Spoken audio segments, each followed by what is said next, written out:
All right. Thanks for coming out, guys. Really happy that you're here. We have Argiope up first. She's awesome. She's got some albums for sale. Pressed at Poorhouse. And she's going to play for us for a little while. Thanks, Argiope. Thank you so much. All right. This first song is actually the first one on this album that I have over here for sale. It is called Invocation.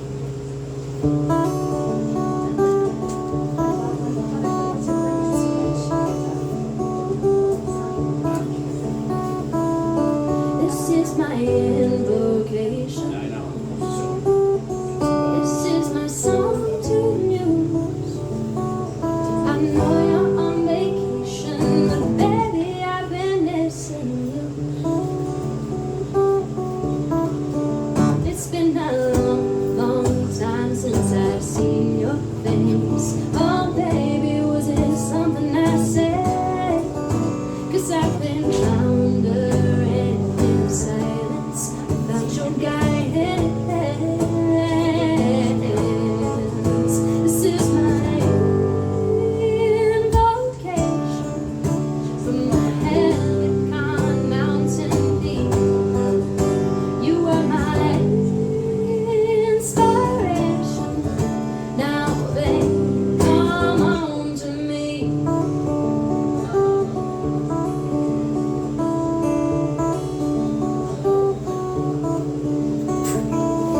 I've got imagination.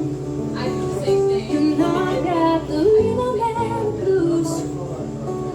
But musical notation just doesn't mean I think without you.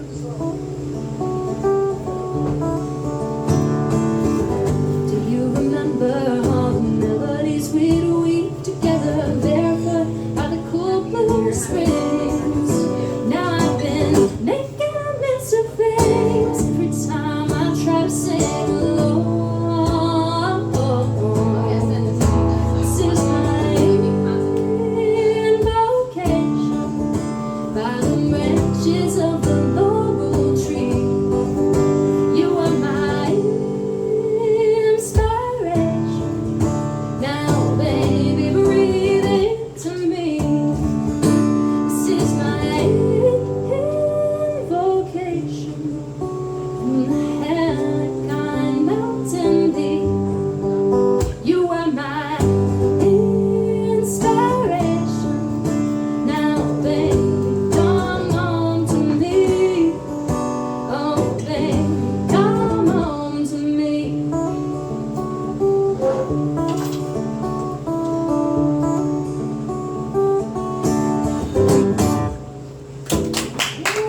Thank you. Thank you guys so much for having me out. If you don't know, in my day job, I am a Latin teacher. So that song right there is actually not just only a song of my own, it's pretty heavily based on an old poem by Hesiod, which is one of the oldest Greek writers that we have. So little snippets and lines, and there's all kinds of Easter eggs to find in there from Hesiod's own invocation, right? It's a way to kind of bless a creative work, to kind of bless the work that we're about to do today here and call upon, sort of the patron saints of music and ask them to help us have a wonderful time here tonight. So, Awesome. alright. This next song is a little bit newer one of mine. A lot of songs I have to kind of drag into existence. This is one of those rare ones where it kind of just came together over the course of an hour. It kept kind of just knocking at the back of my brain. This one's called One in a Million.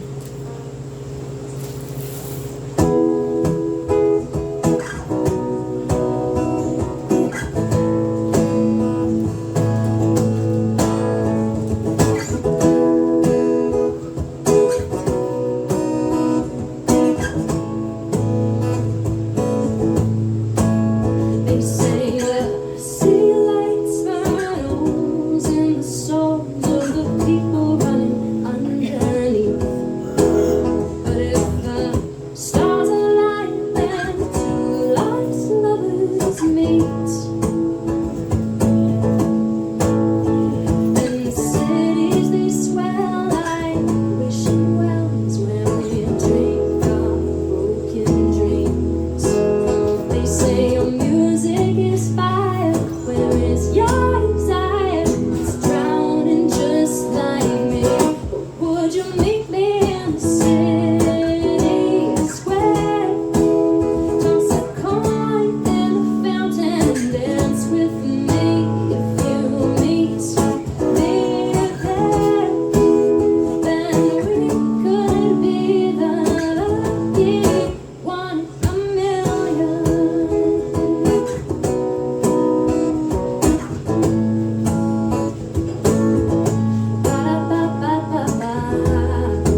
that's the one that kind of the universe sort of gifted me from the ether, and I didn't have to work too hard on. This next song is sort of the one that you pluck out over the course of several months, specifically the COVID months. For plenty of people, I know that was a really wonderful time for them to spend with their significant other. They got all this time to hang out and had a lovely time. This song is not for you. This song is for my people who suddenly got locked into a little box with their significant other and realized, oh, this is not going to work.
Thank you so much.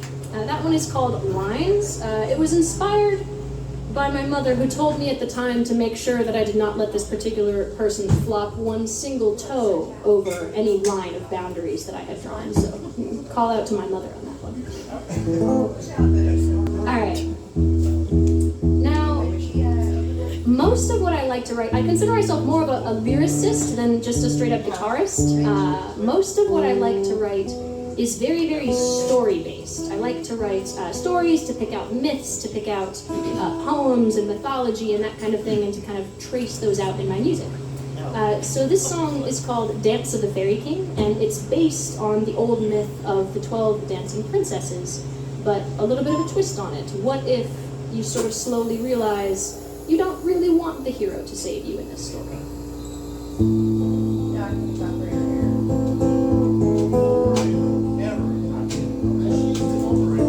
Dancing slippers were sitting beside my bed, worn all through with tatters of silver thread. We bought some new just yesterday, but slippers are part of the price that you pay when you dance for the fairy king.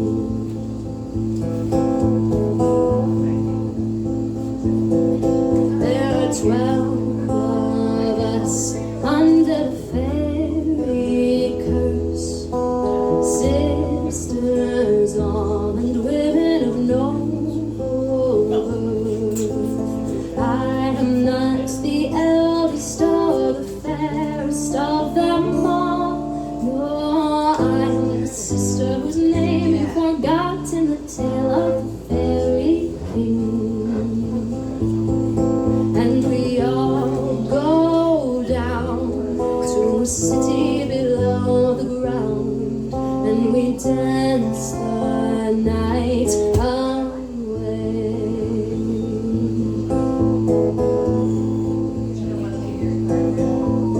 I feel a pair of silver eyes on me, liquid moonlight in his gaze as he takes the floor and he offers his hand to me.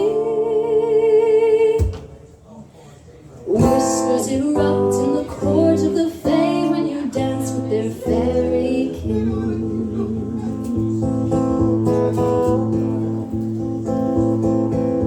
They tell me I've been captured by the curse. Semantics, darling, I'm enraptured by the verse. Dancing is to die for, and the lines are better blurred. Oh, spiteful the morning that takes me away from the arms of my fairy king. And we all go down to a city below the ground, and we dance the night away.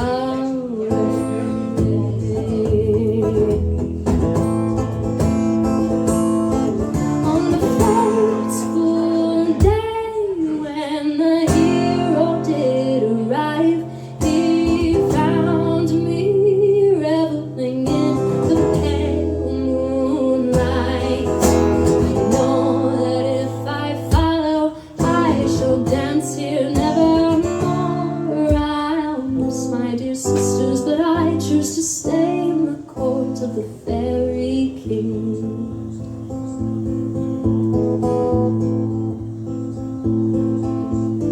If you hear the story of the queen of the fae, beautiful and terrible, the one that got away, go and tell my sisters there Elena's doing well.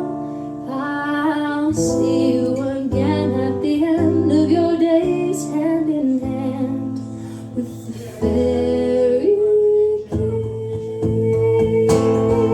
When you'll all come down to my city below the ground, and we'll dance the night away.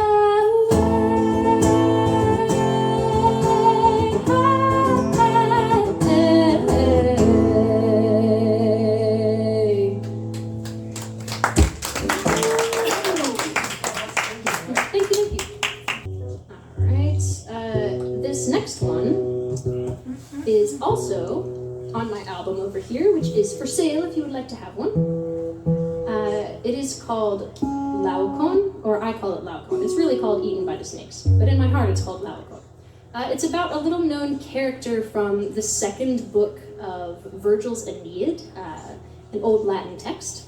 And this whole album is sort of a way of figuring out how to process grief through the lens of these various mythological characters. If you know anything about Greek and Roman mythology, you know that it tends to not go very well for people, which is why this song is called Eaten by the Snakes. And here it is.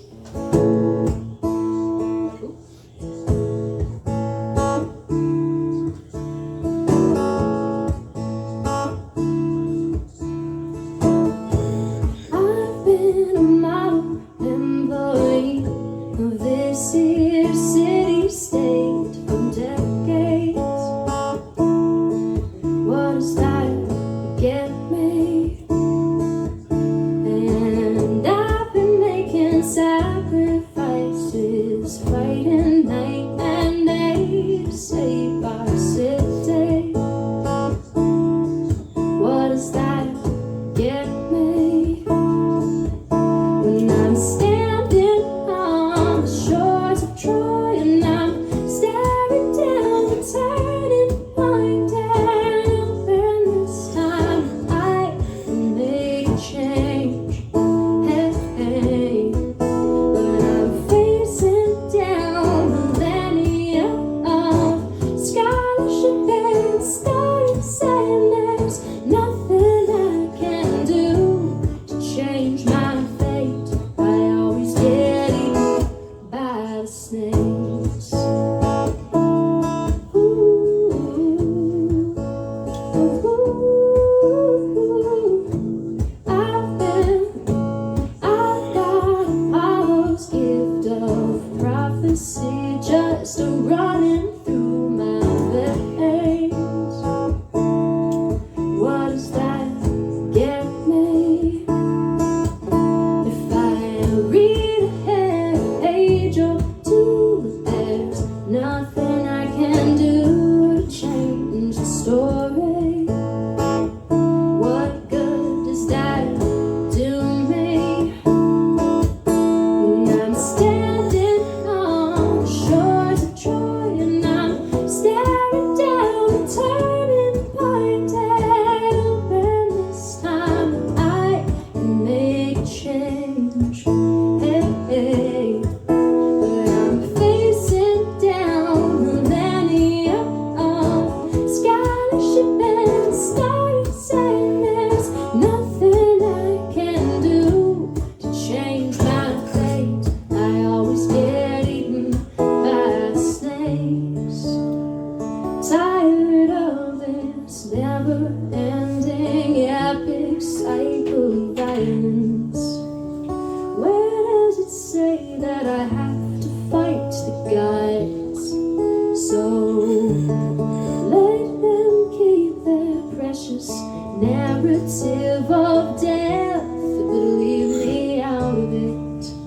Undraw my lot. Let's see what happens if I leave behind the shores of Troy and I never face that turning point. Oh, maybe then I'll live another day. Hey, hey, hey, when I'm facing down millennia of prophets and poets and scholars saying I'm never gonna make it past the page. I always get eaten by the snakes. Ooh, ooh.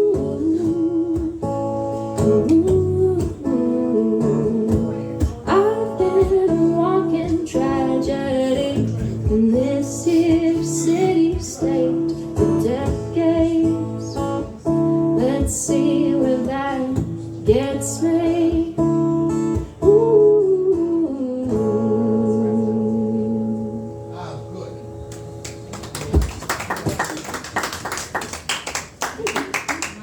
Okie dokie. This next one is called Raindrop Angel, and I'm sort of bringing this one back to life.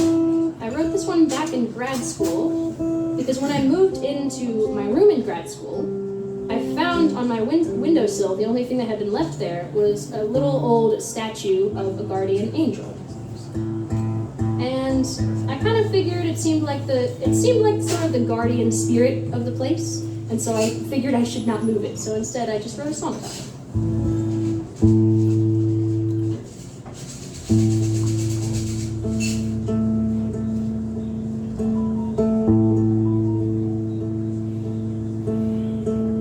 There's an angel on my windowsill. Don't pay him any mind. He's been there since I moved in, and there's no sense in moving him now. She wanted to go to Minji. She's like, it smells so good. His halo is rusty and cracked on the side. His feathers are dusty. His eyes are so blue, but they're tired of watching the world burn. He says lately I've been feeling weary, wondering about myself. They told me I'm a guardian, but that's a little difficult when nobody will ever take my help. And when there's thunderstorms in the city, I know I'll find him soaking wet and shivering outside. But no matter what I say, I know he'll stay there until the rain is through. And the water, it cleanses the body, but he's praying it would heal the broken souls and quench the fires that are eating up this apathetic world. He says lately I've been feeling like my wings are up against a wall. You see, people are like raindrops, and I am pretty useless if there's nothing I can do but watch them fall.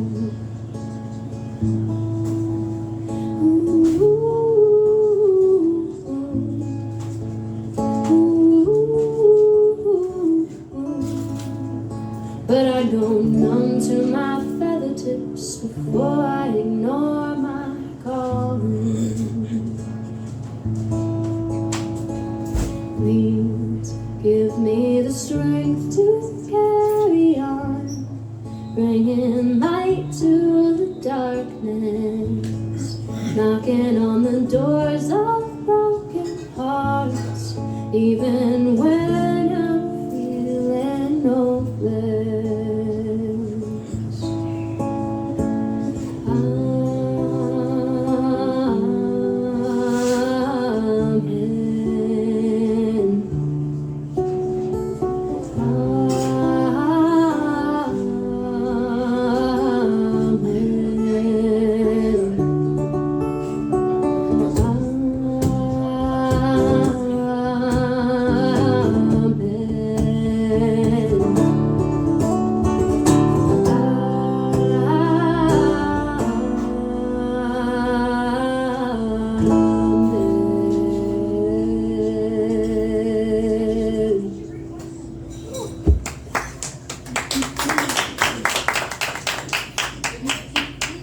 Thank you so much. All right, I think I got time for about one more-ish, but I'll do a long one just to abuse the time. Ages ago, also back in grad school, I was listening to, I don't know if you guys listen to the Charlie Daniels Band at all, but I was listening to The Legend of the Woolly Swamp by the Charlie Daniels Band, and I got super jealous because the writing in there is just incredible. They leave just the right amount of details for you to do a lot of the narrative building for yourself and for the story to remain creepy because they're not giving you too much detail. So this was kind of my attempt to do that same sort of thing lyrically, and to me there's nothing creepier or more scary or frightening than a human being gone wrong. So this is my story, my spooky Halloween story called The Tanner's Cottage.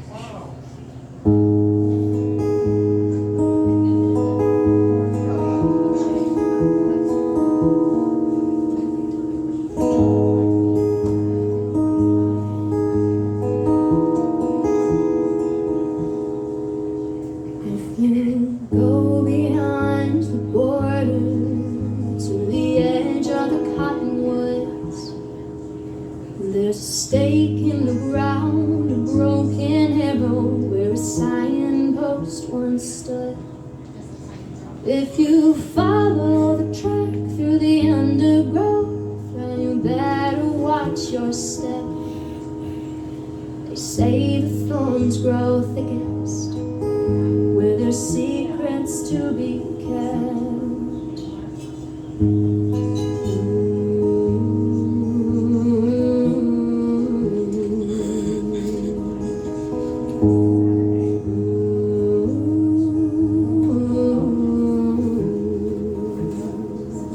If you muster up courage, there's a clearing 2 miles in, with a ramshackle broken mess of a cottage where the tanner used to live.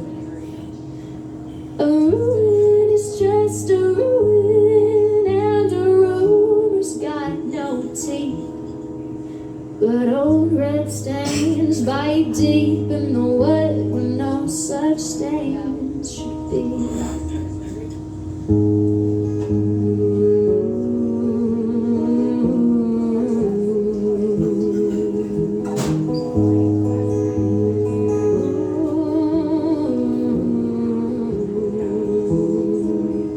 Well, the tanner had a lovely wife and daughter 4 years old.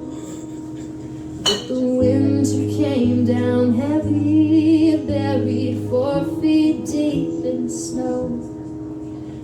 The scream that splits the silence haunts the village to this day. But we couldn't find the wooden sign, we got there way too late.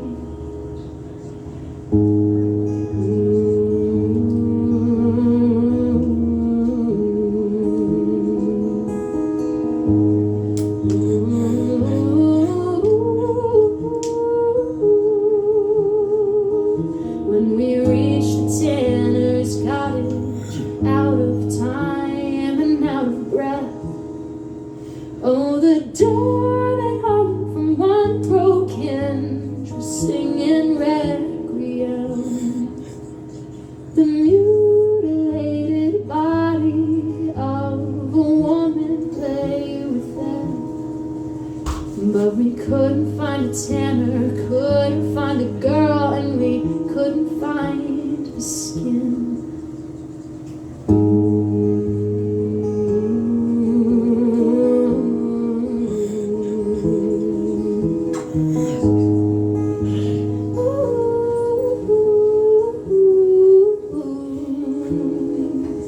Now I know you're young and curious and brave as brave can be, and you think that you could be the one to solve this mystery.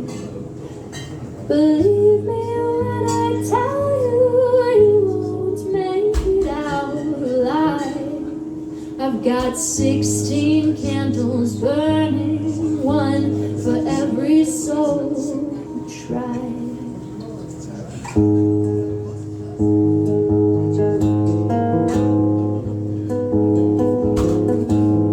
If you see a man in the forest wandering by himself, he'll tell you of his daughter and ask you for your help. He says, stranger, don't you know my daughter's cold and I have got to save her. Your skin might be enough to save her from the chill of winter.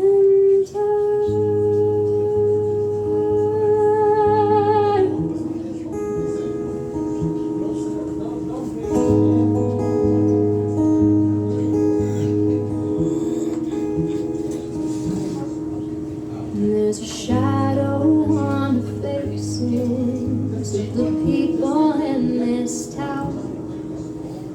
It's easy walking into these woods, but it's hard getting out.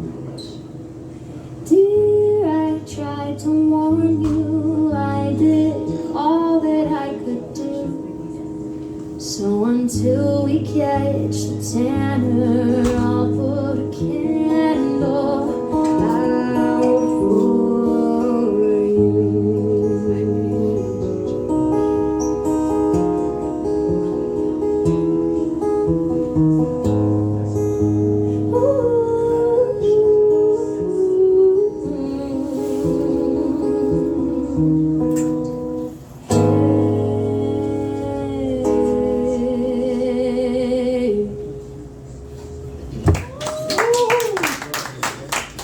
Thank you so much, Nancy, and everybody for having me. If you guys are interested in records, I have them up here.